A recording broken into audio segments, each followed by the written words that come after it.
क्रिया होती है, एक ही ऊर्जा आपको योग की तरफ ले जाती है, ध्यान मुद्रा में ले जाती है, और यही ऊर्जा आपको भोग की तरफ ले जाती है। दिन हमारा जैसे भी जाए, अगर हम ऊर्जावान रहना चाहते हैं तो जितना ज्यादा खुश रहेंगे उतने ही ऊर्जावान हो। अब आप कहेंगे कि मैं ध्यान कैसे लगाऊं? इस दुनिया में आज इतने वाहन हैं, इतनी रेलगाड़ी है, इतनी गाड़ियों की वजह से कोई ना कोई आवाज हमारे कानों में गूंजती है। आप उसे ध्यान लगाना छोड़ दीजिए, आप उसे स्वीकार कीजिए, वह आपको नहीं सुनाई देगी।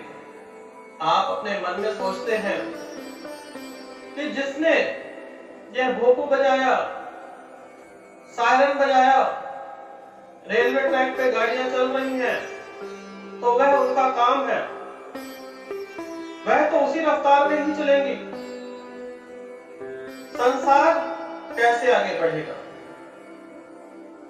लेकिन अगर आप उस पर ध्यान केंद्रित करते हैं तो वह आवाज आपको सुनाई देती है। अब आप उस पर ध्यान हटा दीजिए, वह आपको सुनाई नहीं देगी, उसमें से भी आपको ऊर्जा मिलेगी। हर एक चीज से आप ऊर्जा प्रदान कर सकते हैं। जिस प्रकार से मनुष्य कोई भी खाना खाते हैं, फॉर एग्जाम्पल, अगर दिनचर्या में आपको 500 कैलोरीज की जरूरत है और आपने भोजन 1500 कैलोरीज का किया है, तो वह कैलोरीज वेस्ट नहीं जाएगी। आप जहां पर सबसे ज्यादा ध्यान लगाएंगे वह ऊर्जा उस तरह विकसित हो जाएगी। ऊर्जा तो बनती ही रहेगी, यह आपकी भावना है। आप कहां ले जाना चाहते हैं? आप अपनी ऊर्जा से एक योगी बनेंगे या एक भोगी? वह निरंतर ऊर्जा आपके अंदर विकसित हो रही है, आप उसे रोक नहीं सकते। सृष्टि का एक नियम है, जो मनुष्य खाते हैं उससे ऊर्जा प्रदान होती है। जितना शरीर हमारा चलने फिरने, नहाने धोने, खाना पचाने, सब में ऊर्जा लगती है। यहां तक कि बोलने में भी ऊर्जा लगती है। तो जब आप अपना ध्यान यूं कहें कि आप भोगी बनना चाहते हैं, तो आपके दिमाग में उपज होती है और नीचे आपका सामान जो है वह तैयार हो जाता है। आप उसे योग की तरफ मोड़ेंगे तो वह योग में चली जाएगी। ध्यान में रखेंगे, गलत कार्य में रखेंगे तो भोगी हो जाएंगे। वह ऊर्जा आपका जीवन भी बदल सकती है। तपस्वी क्यों कहा जाता है? क्योंकि तप जो है वह अग्नि को कहा जाता है। इंसान के अंदर भी अग्नि है। वह अग्नि एक भोगी किस प्रकार से इस्तेमाल करता है, उसका यूज करता है, और वही तपस्वी उस ऊर्जा को अपने ऊपर ले जाता है। ऊपर ले जाना कठिन है। जो हमें सिखाया गया है, जो हमारे संसार में चल रहा है, उस ऊर्जा का नीचे से निकालना बहुत सरल दिखाई देता है, लेकिन वह बहुत कठिन है। लेकिन जिस चीज को हम सीखे हुए हैं, हम वही क्रिया करते हैं।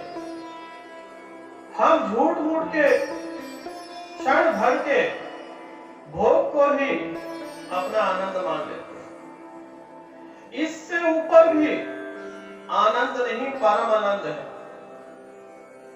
जो ऊर्जा भोगी के लिए है वही योगी के लिए है।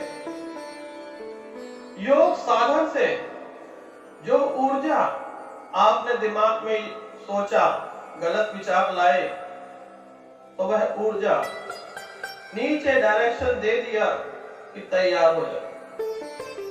लेकिन वही ऊर्जा ऊपर को आप डायरेक्शन देंगे, टाइम लगेगा, पहले कुछ महीने, साल भी लग सकते हैं, कई जन्मों तक भी लग सकते हैं उस ऊर्जा को ऊपर करने में। कई जन्म भी लग सकते हैं उस ऊर्जा को ऊपर करने में, और कई बार सिर्फ 1 मिनट भी नहीं लगेगा, वह ऊर्जा आपके अंदर संचलित होके ऊपर की तरफ चलनी शुरू हो जाएगी। जब आप उस पर ध्यान रखेंगे तो ही हो पाएगा। ध्यान अगर आप गलत कार्य में करेंगे तो भोगी, सही कार्य में करेंगे तो योगी। योग साधन से इस संसार में मुक्ति के द्वार भी खुलते हैं। वह ऊर्जा अगर आप गलत कार्य में यूज करेंगे, वह भी गलत नहीं है, वह भी सृष्टि का एक नियम है। अगर आप उसे स्वीकार करेंगे तो ही आपकी हार नहीं हो सकती। अन्यथा आप कहें, किसी चीज को कहें कि मैं ये काम नहीं करूंगा, आप उसके बारे में सोच रहे हैं, एनर्जी वहां पे जा रही है, चाहे आप उसके बारे में नेगेटिव सोचते हैं या पॉजिटिव, ऊर्जा दोनों ही तरह से यूज हो रही है। अगर आप किसी चीज को दबाते हैं, दबा के रखते हैं, तो एक दिन ना एक दिन विस्फोट होगा ही होगा। अगर आप उस चीज पर ध्यान देना ही छोड़ देंगे तो वह आपकी कमजोरी नहीं, आपकी महाशक्ति बन जाएगी। आपको ब्रह्मचर्य की तरफ नहीं बढ़ना। आप कहते हैं कि मैं ब्रह्मचर्य अपनाऊंगा और इस जीवन में योगी बन जाऊं। जो जीवन में करने आए हैं, जीवन का जो लक्ष्य है उसे हासिल कीजिए।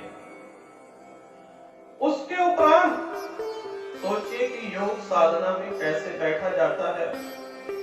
संतों की संगत में रहेंगे तो आपका यह लोक भी सुधर जाएगा, परलोक भी सुधर जाएगा। परलोक जो है इसी दुनिया में है। आप एक शरीर छोड़ के दूसरे शरीर में चले जाते हैं। ना तो आप कल मरे थे, ना आज मरोगे, ना कभी मरोगे। मरता तो ये शरीर है। जिस समय आपने अपने ध्यान से अपने अंदर के परमात्मा को पहचाना, उस दिन से आपका जीवन मृत्यु से नाता टूट जाएगा। ना तो आपको जन्म लेने की जरूरत पड़ेगी और ना ही आपकी मृत्यु होगी। अगर मन में कोई भी अभिलाषा, कोई भी सोच रह जाती है तो अगला जन्म लेके 84 भोग करना पड़ता है। अगर आप मृत्यु के समय ज्ञान हो, बोध हो कि किस क्रिया से आप यह संसार छोड़ेंगे, तो आपकी मृत्यु नहीं होगी। ध्यान लगाइए। ध्यान आपका गलत राह पे भी ले जाएगा, अच्छी राह पे भी ले जाएगा। आप देखिए, ध्यान, आपका ध्यान कितना गहरा होता है। जब आपका ध्यान होता है उस चीज पे, तो आपकी भूख प्यास सब मर जाती है। किसी से प्रेम हो जाए तो भूख प्यास आपकी सब खत्म हो जाती है, क्योंकि ध्यान ऊर्जा आपकी एक जगह एकत्रित हो गई। जब आपकी ऊर्जा एकत्रित हो गई, जब आपने विवाह कर लिया स्त्री से, आपका दिमाग, ऊर्जा, ध्यान एक स्त्री पे था। आप उसे पाना चाहते थे, आपने उसे पा लिया, आपने उसे स्वीकार कर लिया, अब वह आपकी पत्नी हो गई, तो अब आपका ध्यान उधर नहीं जाता, अब किसी नई तरफ जाएगा। इसी प्रकार से जब आप ध्यान केंद्रित करेंगे वह चीज आपको हासिल हो जाती है। जब आप उसे स्वीकार कर लेते हैं तो वह खत्म हो जाती है। इसी प्रकार से जितनी बुराइयां हैं हमारे अंदर, जितनी कमजोरी है, उसको स्वीकार कीजिए। स्वीकार करेंगे तो वह चीज खत्म हो जाएगी। योगी बने या भोगी, यह आपका जीवन है, आपकी दिनचर्या है। मेरे कहने का अर्थ यह नहीं है कि आप ब्रह्मचर्य ही करें और इस सृष्टि का संतुलन खराब करें। आपको जो परमात्मा ने भेजा है, जीवन में आए हैं, तो अनेकों कार्य, विवाह कीजिए, बच्चे होंगे, तो आपका ध्यान तो इसी में रह जाएगा। ब्रह्मचर्य का पालन करेंगे तब भी, लेकिन जीवन में आप जो करना चाहते हैं वह सब कुछ कीजिए, और जब तक वह स्वीकार नहीं करेंगे, जब तक उसकी स्वीकृति आप नहीं देंगे, तब तक आप संपूर्ण नहीं होंगे, तब तक आप एक योगी नहीं बन सकते। जिस चीज को आप स्वीकार करेंगे वह चीज समाप्त हो जाएगी। जब वह चीज समाप्त हो जाती है, जब आप उसे हासिल कर लेते हैं, जीवन में आप देखेंगे कि अगर आप साइकिल चला रहे हैं तो मोटरसाइकिल के सपने देखते हैं, सपने में आप आंखें खोल के देख रहे हैं। सपनों का अर्थ जब आप देखेंगे सपने तभी पूरे होते हैं। जो सपने ही नहीं देखते उनके सपने कहां से पूरे होंगे।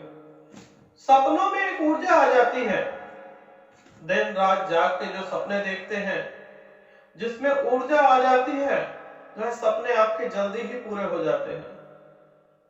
जीवन आपका है, किस प्रकार से व्यतीत करना चाहते हैं।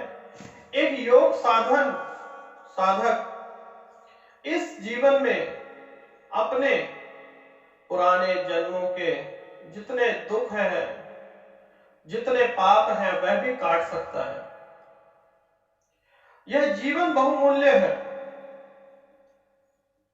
इस जीवन में जो आपको अमृत मिला है वह आपकी ऊर्जा है। आप अपनी ऊर्जा को ध्यान में लगाएंगे तो वह ऊर्जा बढ़ती ही चली जाती है। अगर आप उसका गलत इस्तेमाल करके भोग में लगा देंगे तो वह समाप्त होके आपको उससे छीन लेती है। कोई भी कार्य करना गलत नहीं है, किसी का दिल दुखाना गलत है, किसी को परेशान करना यह गलत है, लेकिन जो स्वीकृति इस संसार में मिले, चाहे जो भी हो, जब तक आप उसे स्वीकार नहीं करेंगे तब तक आप एक योगी नहीं बन सकते। जिस चीज को आप स्वीकार करेंगे वह चीज वहां पे समाप्त हो जाएगी और आपका ध्यान परमात्मा में लीन हो जाएगा। परमात्मा हर एक मनुष्य के जीवन में है। बिना परमात्मा के, आत्मा के यह शरीर मुमकिन ही नहीं। इस शरीर की कल्पना क्या, कल्पना के बारे में सोच भी नहीं सकते। जिसको भगवान ने प्राण दिए हैं उसमें भगवान का अंश है।